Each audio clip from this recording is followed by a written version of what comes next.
CEAP, Centro Espírita Altivo Panfiro. Uma casa de amor.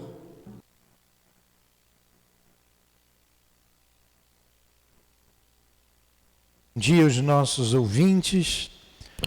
Que Jesus abençoe a nossa manhã de estudos. A Adilane vai ler o Evangelho, vamos fazer a prece e continuar com os estudos da obra de Leon Denis. Capítulo 6, o Cristo Consolador. O item 1, o jugo leve. Vinde a mim todos vós que estáis aflitos, e eu vos aliviarei. Tomai sobre vós o meu jugo, e aprendei de mim, que sou manso e humilde de coração, e achareis repouso para as vossas almas, porque o meu jugo é suave e o meu fardo é leve. Mateus 11, item 8 e 30. Amado Mestre Jesus, mais uma vez nos reunimos em Teu nome e em nome de Deus, com os guias da nossa casa de amor, para estudarmos a doutrina espírita.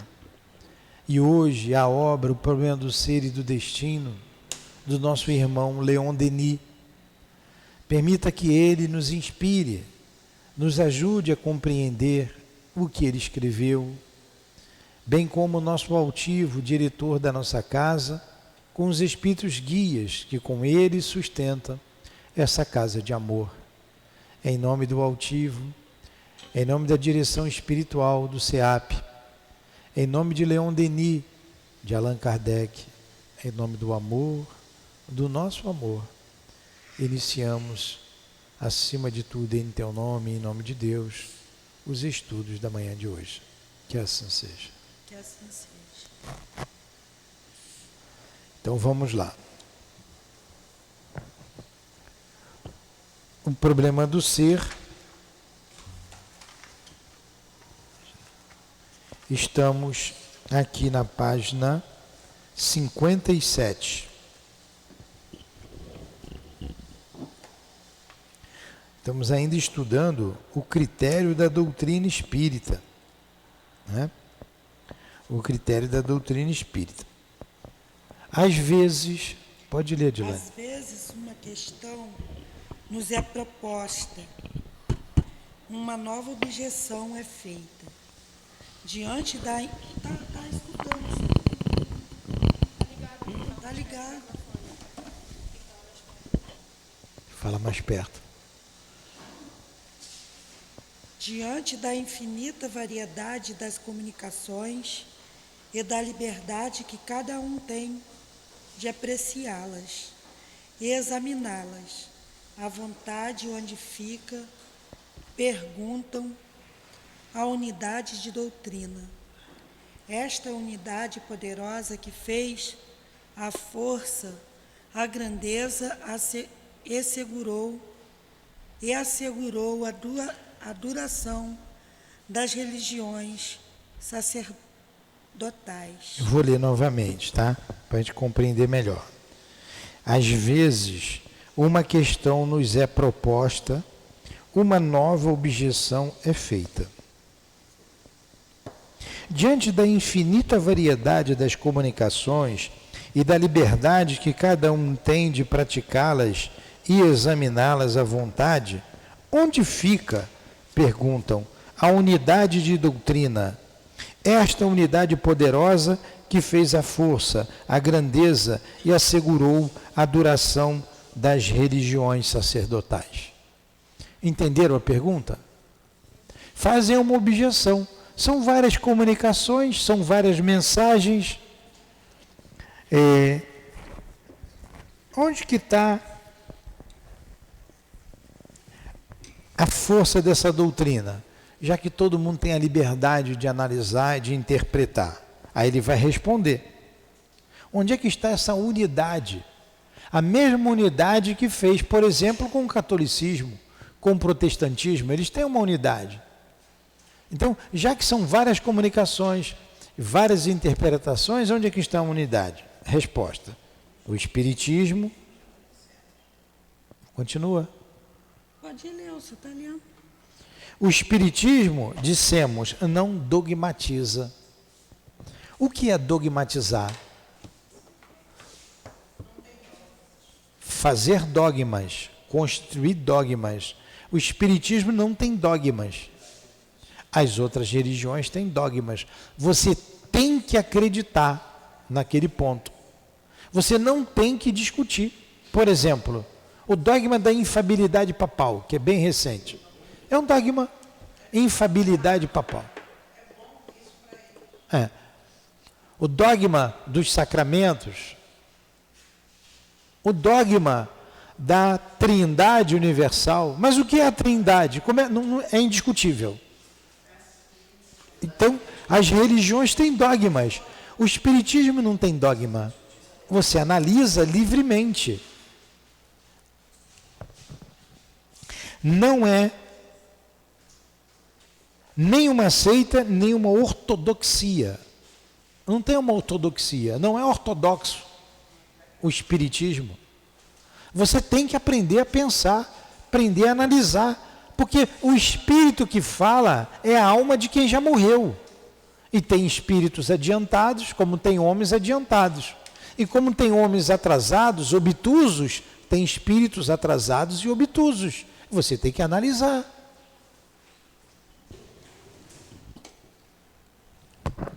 É uma filosofia viva.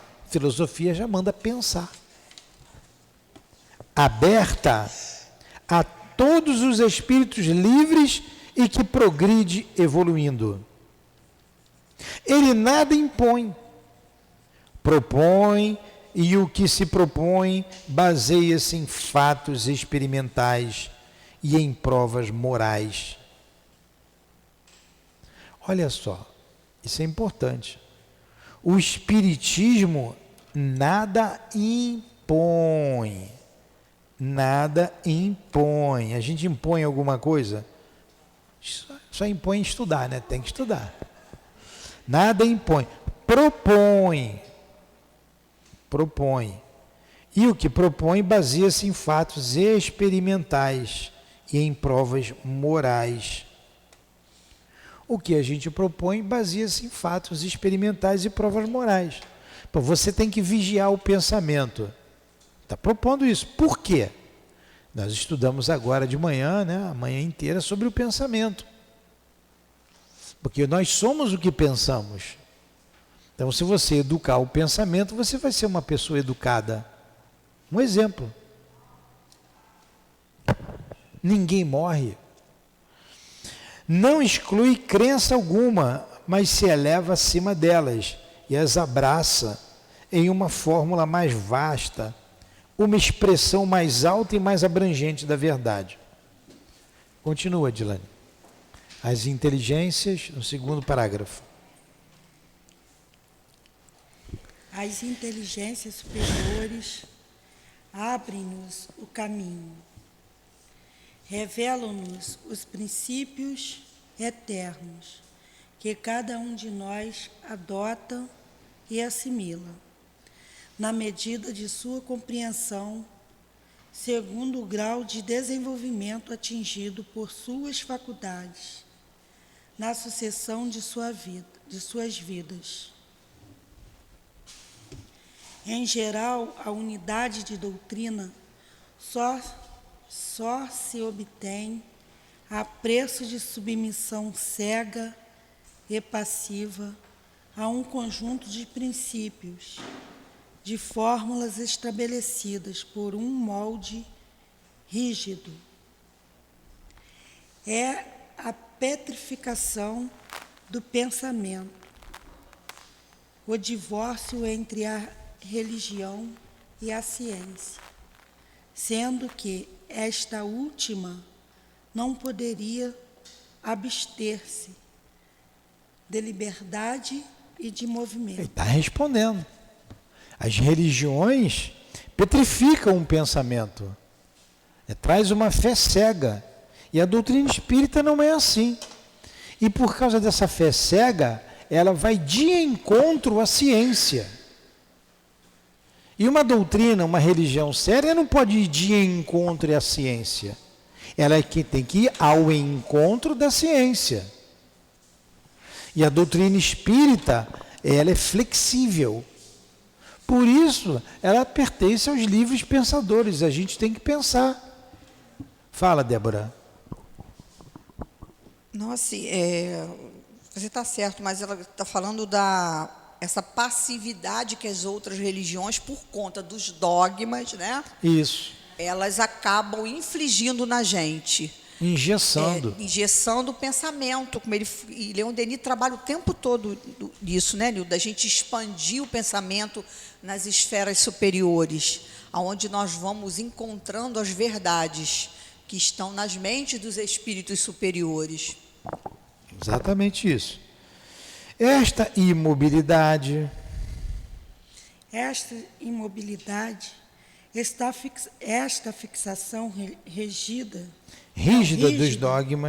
dos dogmas priva a religião que a impõe a si mesma de todos os benefícios do movimento social e da evolução do pensamento, considerando-se a única crença boa e verdadeira. Ela chega a proscrever tudo o que está fora dela e assim se empareda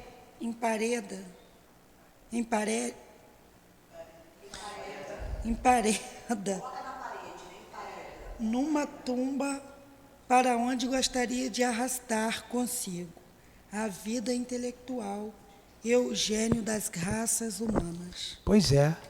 Sabe o que ele está dizendo aqui? Por exemplo, fora da igreja não há salvação.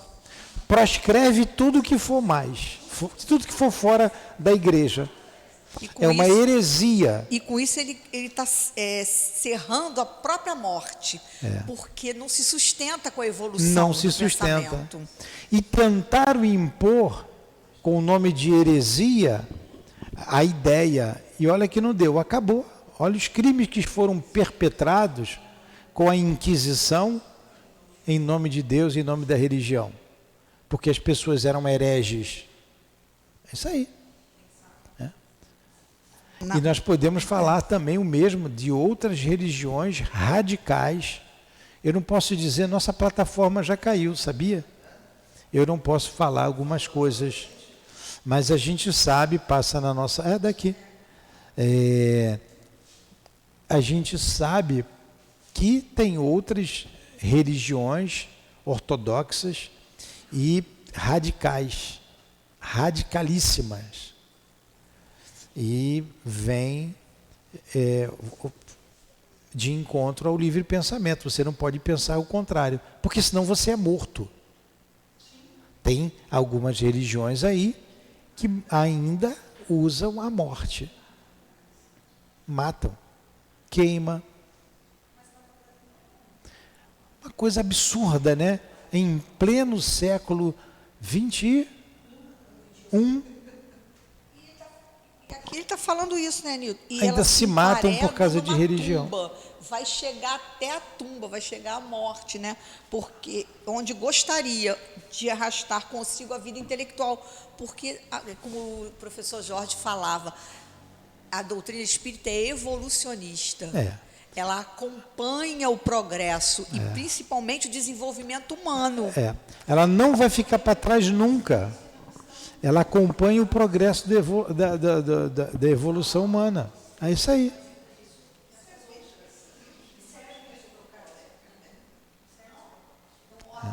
É isso mesmo. Então ela não engessa.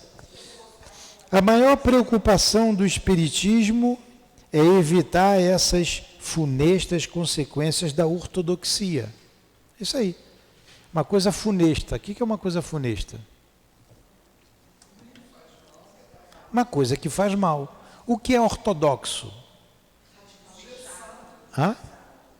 Radical, hierárquica, tem hierarquia. Quer ver? Vamos botar aqui. Consegui.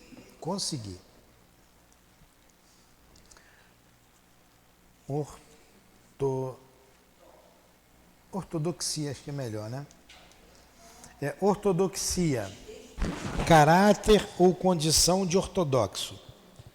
Interpretação, doutrina ou sistema teológico implantado como único e verdadeiro pela Igreja. Dogmatismo religioso. Fora da Igreja não há salvação. Agora, olha o pensamento espírita. Que beleza! Fora da caridade não há salvação. Ele abarca todas as religiões. Acho que é por isso que eles não gostam, né, da gente. Abarca todas as religiões. Inclusive, quem está fora da religião. Você sendo caridoso, você sendo bom, você sendo respeitador, o que é melhor? Você não ter religião, ser um respeitador, uma pessoa boa, ou você vestir uma batina, ou ter um título de uma igreja qualquer, ou um outro título qualquer de uma religião e usar mal o teu magnetismo. O Nilton, tem um texto que fala da caridade, né? Define caridade, é tão bonito. Está no Evangelho? É de Paulo de Tarso. Não, acho que no Evangelho também. Não, é de Paulo. É de Paulo. Tem uma que é belíssima, que aí define bem, né? Como símbolo que retine, se não tiver caridade, nada sou. Não é essa, não. 17 fala muito da caridade. Então, fora da caridade, não há salvação. Eu não me entendo, me dá o Evangelho aí, acha lá atrás, Paulo de Tarso. Define bem o que você está querendo falar aí. Não, eu acho que não é a de Paulo, não, uma outra. É Paulo. Que tudo... Então vamos lá, a maior preocupação do Espiritismo é evitar essas funestas consequências da ortodoxia. Sua revelação é uma exposição livre e sincera de doutrinas que nada tem de imutável, mas constituem uma nova etapa em direção à verdade eterna e infinita. Todos têm o direito de analisar-lhe os princípios, tendo como única sanção a consciência e a razão. Porém, ao adotá-los, deve-se conduzir a vida por eles e cumprir os deveres deles decorrentes. Os que não o fazem não podem ser considerados adeptos sérios. E outra coisa aqui, né, Nilton, a direção à verdade eterna e infinita. E como que você pode achar que já sabe tudo? Que já tem no livro, só num livro, toda a verdade. Como que você vai dizer que eterna que e infinita? Fora da verdade não há salvação? Quem que está com a verdade? Nós estamos com a verdade? A gente já sabe a verdade toda? Não, nem nós, nem ninguém. É progressivo. Está aqui, ó. Carta de Paulo aos Coríntios, capítulo 3, item 1 a 7. Ainda que eu fale todas as línguas dos homens, e mesmo a língua dos anjos, se eu não tiver caridade, sou apenas como o bronze que soa ou o símbolo que retine. E se eu tivesse o dom da profecia e penetrasse em todos os mistérios e tivesse uma perfeita ciência de todas as coisas, e ainda que eu tivesse toda a fé possível, até de transportar montanhas, se eu não tiver caridade, nada sou. E quando eu houvesse distribuído os meus bens para alimentar os pobres e entregando o meu corpo para ser queimado, se eu não tiver caridade, isso de nada servirá. A caridade é paciente, é eterna e beneficente. A caridade não é invejosa, não é temerária nem precipitada. Não se enche de orgulho, não é desdenhosa, não procura seus próprios interesses, não se vangloria, nem se irrita com nada. Não faz mais suposições, não se alegra com as injustiças, mas sim com a verdade. Ela tudo suporta, tudo crê, tudo espera e tudo sofre. Agora estas três virtudes, a fé, a esperança e a caridade, permanecem, mas entre elas a principal é a caridade. Então, quando você pega isso aqui, é assim que a doutrina espírita funciona. Isso está no Evangelho de Jesus. Por que a igreja, tanto a protestante quanto a católica, não segue? E por que aquelas outras religiões que está na cabeça de vocês são tão radicais e não são caridosas? Só com quem pensa como eles estão com Deus. E a gente chega a ver religião cristã que tem um número escolhido de gente para entrar no céu. Que coisa anticaridosa. E enche a tua paciência, batendo na sua porta, querendo empurrar a goela dentro, que você tem que ir para o céu. Mas você só vai para o céu se fizer o que eles querem.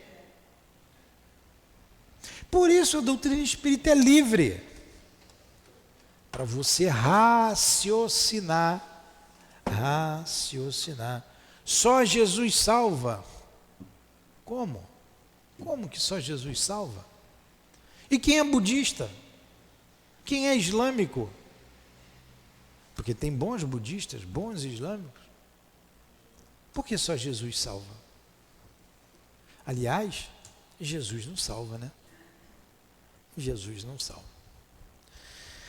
Fora da caridade não há salvação, é a caridade que salva. É o que você faz, é o que você pensa, é o que você é e quem você se torna, né? É. Caridade, com a caridade, né? Kardec pôs-nos sempre de sobreaviso contra o dogmatismo e o espírito sectário. O que é o espírito sectário? Espírito de separação, né? É sectário que separa, ele segrega, separa. Kardec pôs-nos sempre de sobreaviso contra o dogmatismo e o espírito sectário. A gente não é melhor do que ninguém, nós somos livres pensadores, somos estudiosos. Temos que seguir um comportamento, tem ética. Tem a ética. A ética é o cumprimento de uma lei, de um padrão. De padrão moral. A diferença da ética para a moral é essa. A moral é a regra. A ética é o cumprimento da regra. Então, qual é a regra que Jesus resumiu tudo?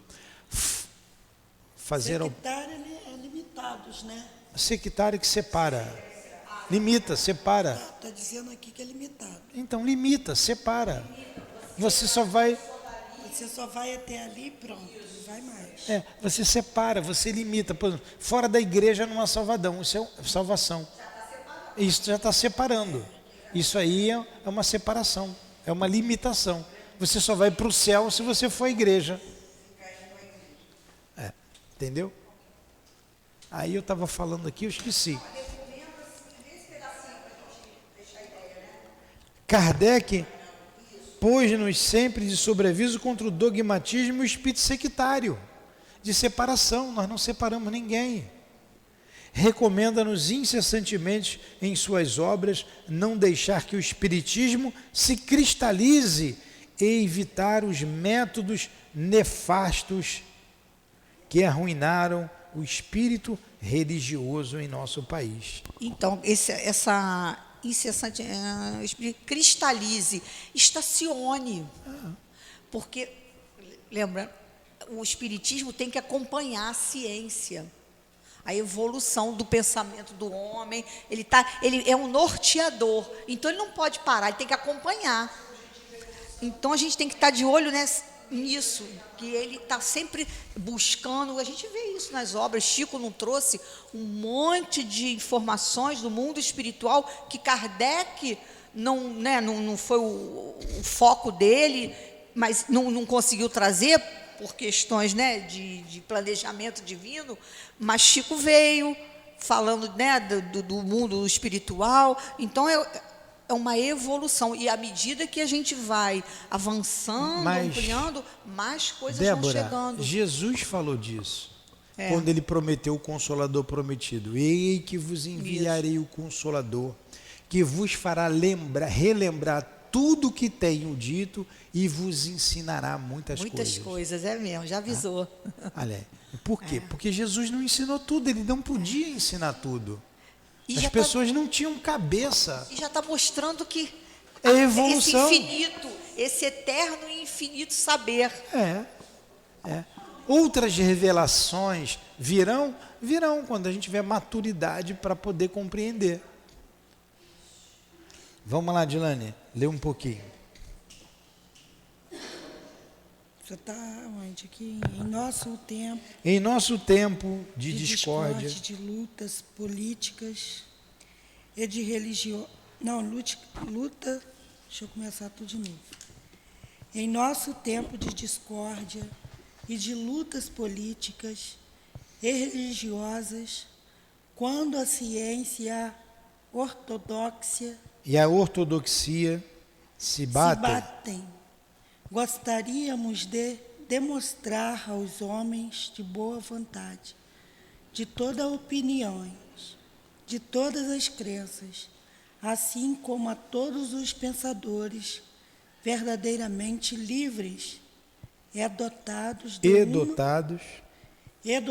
de uma compreensão ampla, que há um campo neutro, ou do espiritismo experimental, do espiritualismo experimental, onde podemos encontrar-nos e dar-nos as mãos. Não mais dogmas, nada de mistérios. Abramos nossos entendimentos a todos os sopros de espírito. Bebamos em todas as fontes do passado e do presente. Digamos a nós mesmos que em toda a doutrina há parcelas de verdade, mas nenhuma contém integralmente a verdade em sua plenitude, porque ela é mais vasta que o espírito humano. Que beleza. Porque, olha só, a reencarnação é uma verdade? É. A imortalidade da alma, mantendo a sua individualidade, é uma verdade? É. A comunicabilidade é uma verdade? É. A pluralidade dos mundos habitados é uma verdade? É. Mas aí estão todas as verdades do universo? Não. Não.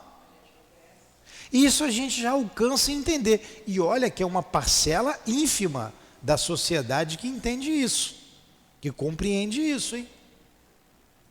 Então, essas ideias precisam ser sedimentadas em nossa sociedade para que depois a gente tenha outras ideias, outras revelações. Continua, Dilane. Alguma coisa? Interessante ele falar que a gente aprende com o mundo espiritual. Quando Kardec trouxe, né, essa revelação do mundo espiritual, né, de que não se morre, ele estava abrindo aí esse diálogo para o campo dos saberes. O mundo espiritual, trazendo para todos nós, né, as suas características e trocando com a gente. Então, tem um aprendizado que, se a gente parar para pensar, Nilton, teve uma evolução muito grande por conta disso. É verdade. Na humanidade.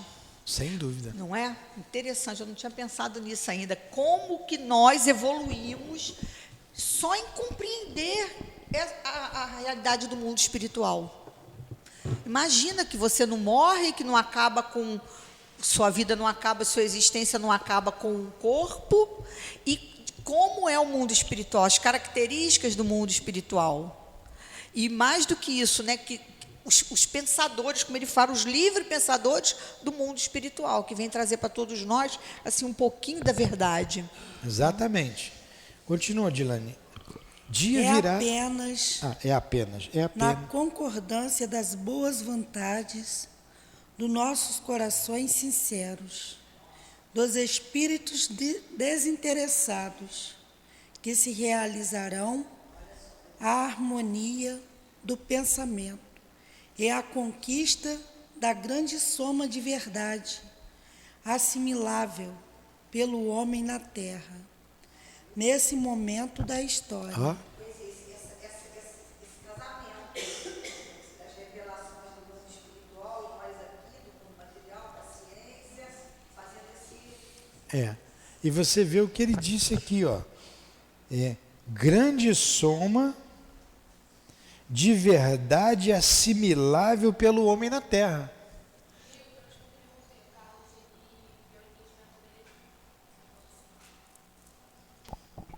No meu entendimento, não é o espiritismo que vem acompanhando a ciência, como disse a Débora, e sim a ciência acompanhando a evolução do espiritismo. Como é que é? Fala de novo. No meu entendimento, não é o espiritismo que vem acompanhando a ciência, como disse a Débora, e sim a ciência acompanhando a evolução do espiritismo.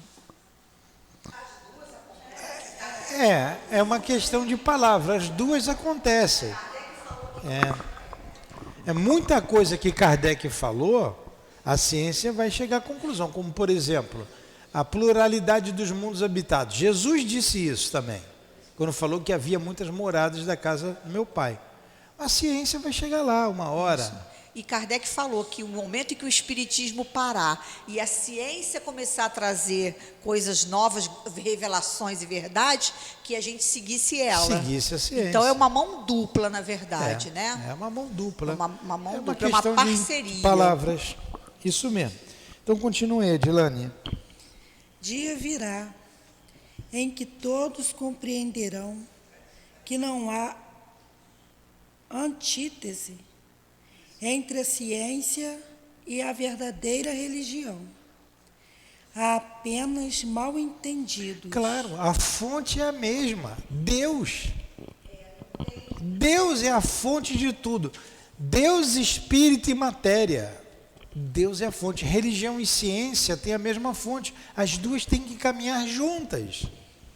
É nessa antítese aí, eu acho que ele está querendo dizer que não tem verdade e mentira. Tem sim uma falta de compreensão da gente, de não alcançar a ciência, ou de não, às vezes, ouvir a ciência, e também, às vezes, de não ouvir o espiritismo, e a gente acaba achando que tem... E a ciência não ouvir a religião. Isso aí. Então, o que a doutrina espírita fez? Ela trouxe esse traço de união com as duas. Porque antes era só a religião que estava com a verdade. A Terra é o centro do universo e ponto final. Quem falar contra, queimado, queima. E quem que vai falar contra? Você quer ser queimada? Então, a Terra é o centro do universo. Até que chegou um momento que não dava mais. Aí teve que se render aos fatos.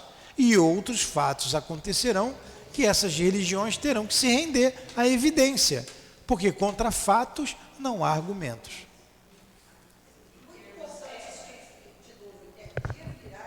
Dia virá em que todos compreenderão que não há antítese entre a ciência e a verdadeira religião. Antítese é coisa contrária.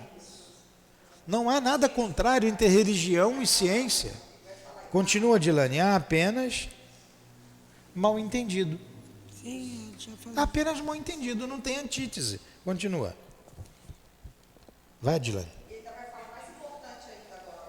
A antítese existe entre a ciência e a ortodoxia. E é diferente. Sim. Entre a ciência e a ortodoxia, que nós já vimos aqui o que é, né? Aproximando-nos sensivelmente das doutrinas sagradas do Oriente e da Gália, a respeito da unidade do mundo e da evolução da vida. As descobertas recentes, a ciência nos provam isto. Eis porque podemos afirmar que, seguindo sua marcha paralela na grande estrada dos séculos, a ciência e a crença encontrar-se-ão forçosamente um dia, pois seu objetivo é idêntico e elas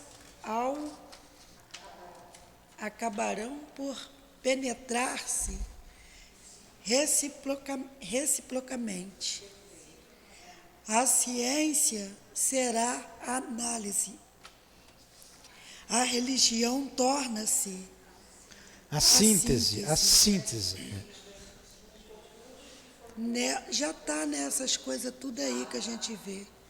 Nelas o mundo dos fatos e o mundo das causas se unirão. Os dois termos da inteligência humana se ligarão. O véu do invisível será rompido. A obra divina aparecerá a todos os olhos em seu esplendor majestoso. Olha, vai chegar um momento que a ciência terá que se curvar diante da vida imortal. Até porque tudo é uma coisa só. Toda a obra, toda a natureza é a criação de Deus. Então, elas se encontram em algum momento. Criador e criatura, né? A obra majestosa vai surgindo aqui, como o Leon Denis fala, né? E se a gente pensar assim, a gente sabe que o mundo espiritual faz parte disso tudo, né? Vai começar uma outra ideia aqui. Vocês querem parar aqui? Não, é mesmo não. Não, dá para ir. A gente está com 40 minutos. Vamos continuar mais uma ideia e terminar? As ilusões. Então vamos. As alusões que acabamos de fazer às doutrinas antigas poderiam suscitar outra objeção. Os ensinamentos do Espiritismo, disse-á, não são, então, inteiramente novos? Sem dúvida que não. Mas claro que não. Desde quanto tempo se fala da reencarnação, da imortalidade? Isso, desde quanto tempo? Sem dúvida não. Em todas as épocas da humanidade, raios jorraram, com clarões iluminaram o pensamento em marcha, e as verdades necessárias apareceram aos sábios e aos pesquisadores. Os homens de gênio, assim como os sensitivos e os videntes, sempre têm recebido do além revelações apropriadas às necessidades da evolução humana. É pouco provável que os primeiros homens tenham podido chegar por si mesmos e por seus próprios recursos mentais à noção de leis e até mesmo às primeiras formas de civilização. Consciente ou não, a comunhão entre a Terra e o espaço sempre existiu. Consciente ou não. Tem intuição, tem inspiração. E mais, a gente vê os iniciados aí, as escolas iniciáticas antiquíssimas, na Grécia, no Egito, na Índia. Por isso, reencontraríamos facilmente nas doutrinas do passado a maioria dos princípios trazidos novamente à luz pelo ensinamento dos espíritos. Por isso que a gente chama essas ideias de ideias espíritas, e não de doutrina espírita. A doutrina espírita é formada de ideias espíritas. Ou melhor dizendo, dizem assim, a doutrina espírita é antiquíssima. Ela é antiga por causa dessas ideias. Essas ideias são antigas.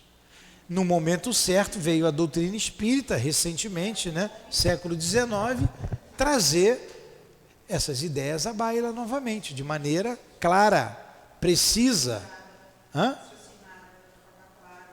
Precisa, como a gente viu lá atrás, clara, precisa, num poder de síntese muito grande. Além disso, estes princípios reservados a um pequeno grupo não havia penetrado as almas das multidões. Ficava nos iniciados, nas escolas iniciáticas. Sua revelação ocorria, sobretudo, sobre a forma de comunicações isoladas, de manifestações de caráter paradisíaco, ou melhor, de caráter esporádico. Elas eram mais comumente consideradas como miraculosas. Porém, depois de 20 ou 30 séculos de lento trabalho e de gestação silenciosa, o espírito crítico desenvolveu-se e a razão elevou-se ao conceito das leis mais altas. Estes fenômenos, com o ensinamento que a ele se liga, reaparecem, generalizam-se, vêm criar as sociedades hesitantes na via árdua do progresso. É sempre nas horas críticas da história que as grandes concepções sintéticas se formam no seio da humanidade. Quando as religiões envelhecidas e as filosofias muito abstratas não são mais suficientes para consolar as aflições, para reerguer a coragem abatida, para encaminhar as almas em direção aos altos cimos. Entretanto, ainda existem nelas muitas forças latentes e focos de calor que poderiam ser reavivados. Além disso, não compartilhamos das concepções de alguns teóricos que neste domínio mais pretendem demolir do que restaurar. Seria um equívoco. Há duas coisas a fazer com a herança do passado e mesmo com as religiões esotéricas, criadas para espíritos infantis e que atendem todas elas às necessidades de certa categoria de almas.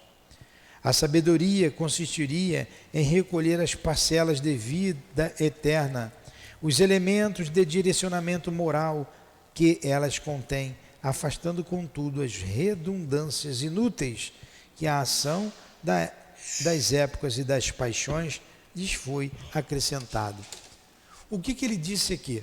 Não dá para destruir tudo para renovar, não é assim. Por quê? Essas religiões, essas filosofias, ainda, ou filosofia mesmo, né? Atende a almas mais infantis. Então a igreja que está ali na esquina está certinha. Tem que funcionar ali daquele jeito. Porque atende um grupo. O terreiro que está ali do outro lado, o templo que está acolá, atende. E a doutrina espírita atende a gente aqui. Devagar essas ideias, por isso que Kardec disse que o futuro, a religião do futuro, foi perguntada, a doutrina espírita é a religião do futuro? Não, mas o futuro das religiões. Porque essas ideias, elas se imiscuirão em todas essas doutrinas. Mas dá para fazer coisas com elas ainda, né? Porque tem muito o que fazer. Muito o que fazer. É o que ele está falando aqui. Há duas coisas a fazer com a herança do passado. Vamos pensar nessas religiões. E mesmo com as religiões esotéricas, né? Criadas para os espíritos infantis e que atendem. Todas elas, as necessidades, tá? Aí ele diz o que tem nelas para fazer. A sabedoria consistiria em recolher as parcelas de vida eterna, os elementos de direcionamento moral que elas contêm, afastando, contudo, as redundâncias inúteis que a ação das épocas e das paixões lhe foram acrescentando. Então, ainda eu lembro do cunho moral, do cunho ético. Dentro dessas religiões tem muito a se fazer. Mas foi isso que a doutrina espírita fez. Pegou tudo isso e trouxe nesse corpo filosófico. Por isso que devagarinho essas ideias vão germinando nessas doutrinas. O que nós sempre dissemos aqui, há algum tempo atrás, há 100 anos atrás, era inadmissível o espírito se manifestar numa igreja. Hoje já tem. Né? As ideias espíritas vão sendo colocadas, infiltradas nesses pensamentos infantis. Como é a manifestação dos espíritos? Como é? Dizem que é o Espírito Santo, mas daqui a pouco vai ser o seu João, o seu Joaquim, é uma questão de tempo. Como a reencarnação, porque é uma verdade, vai ter que admitir. A comunicabilidade já tem, porque eles se comunicam. A questão do limbo acabou. Daqui a pouco vai acabar a questão do inferno, já. E do céu beatífico. Vamos terminando. Esta obra de discernimento, de triagem, de renovação, quem poderia executá-la? Os homens estavam mal preparados para tal. Apesar das advertências imperiosas dos últimos anos, apesar da decadência moral de nosso tempo, nenhuma voz autorizada se elevou, nem no santuário, nem nas altas cadeiras acadêmicas, para dizer as palavras fortes e graves que o mundo esperava. Assim sendo, a impulsão só poderia vir do alto. Ela veio, como está aqui, ó. Eu adoro isso aqui, eu leio isso aqui toda hora. Não foi nenhum homem, está aqui no prefácio do Evangelho, o Espírito de verdade. Os Espíritos do Senhor são as virtudes dos céus, como um imenso exército que se move, desde que dele recebeu ordem, espalham sobre toda a superfície da terra. Desculpe, às vezes é um bichinho do ram-ram, perdoe-me. Pronto, me perdoe. Bichinho do ram-ram. É a obra que o Espírito de Verdade fala. Onde que a gente parou?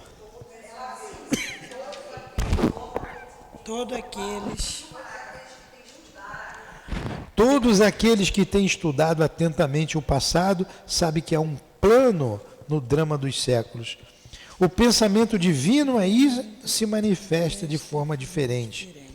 E revelação se gradua de 1000 maneiras segundo as necessidades das sociedades. Por isso, tendo chegado a hora de nova difusão, o mundo invisível saiu do silêncio. Omar, já estou terminando. Do silêncio. Por toda a terra, as comunicações dos mortos afluíram, trazendo os elementos de uma doutrina em que se resumem e se fundamentam as filosofias e as religiões das duas humanidades. Olha que beleza.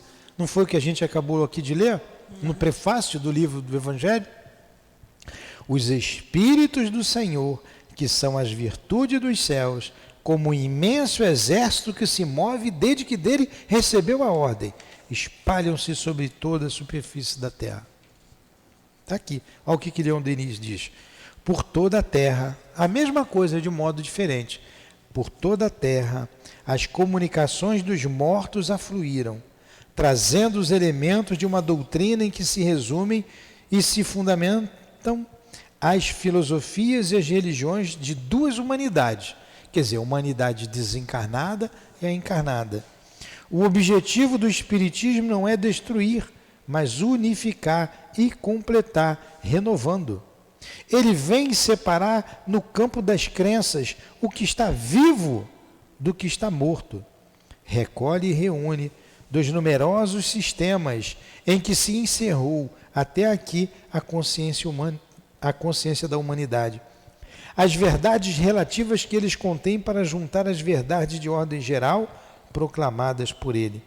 Enfim, o Espiritismo fornece à alma humana ainda insegura e débil as poderosas asas dos amplos espaços e desta forma ele a ergue à altura de onde ela pode divisar a vasta harmonia das leis e dos mundos e ao mesmo tempo obter uma clara visão do seu destino.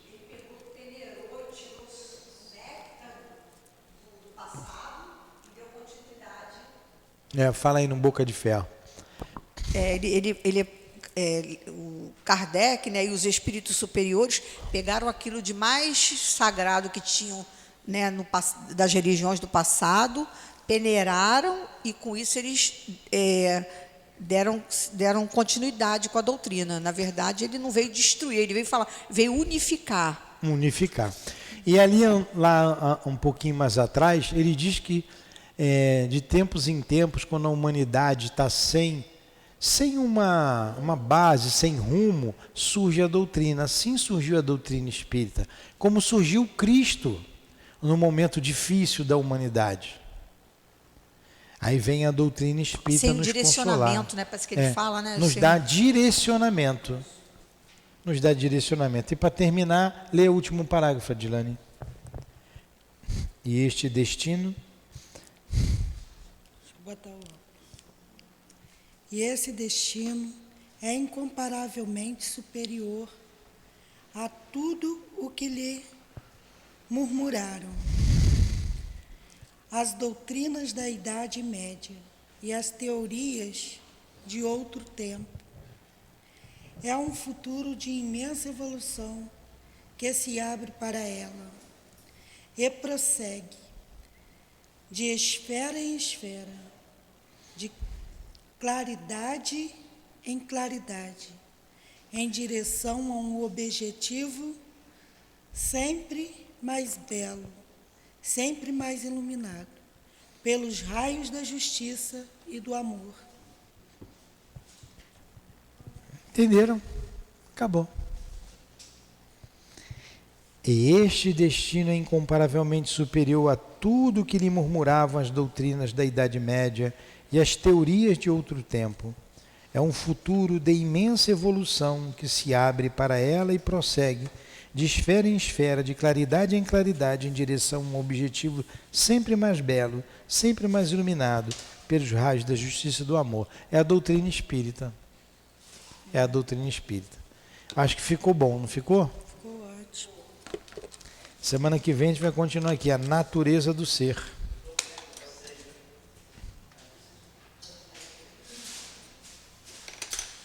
Natureza, uma beleza. Faz a prece, Dilane. Termina.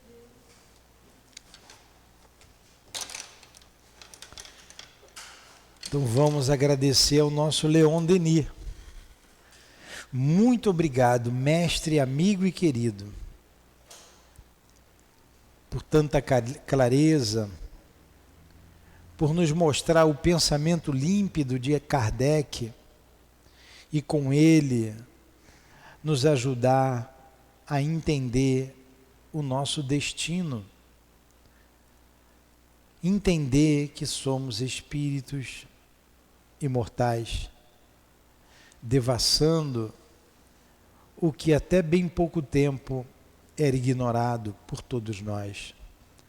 Muito obrigado, querido amigo. Continue conosco nesta casa de amor, a nos inspirar, a nos dar ânimo, dar alegria em divulgar a doutrina espírita, força, coragem, para que juntos possamos vencer. Precisamos da tua ajuda, da ajuda de Allan Kardec, da ajuda do nosso altivo, da ajuda dos nossos benfeitores espirituais, dos nossos amores, da ajuda de Jesus e de Deus acima de tudo. Então, em nome desses espíritos amigos, Senhor, em nome do amor, do nosso amor, do teu amor, Jesus, pela humanidade e por nós, e o amor de Deus acima de tudo, é que encerramos os estudos em torno do livro O Problema do Ser, do Destino e da Dor, amanhã de hoje. Que assim seja.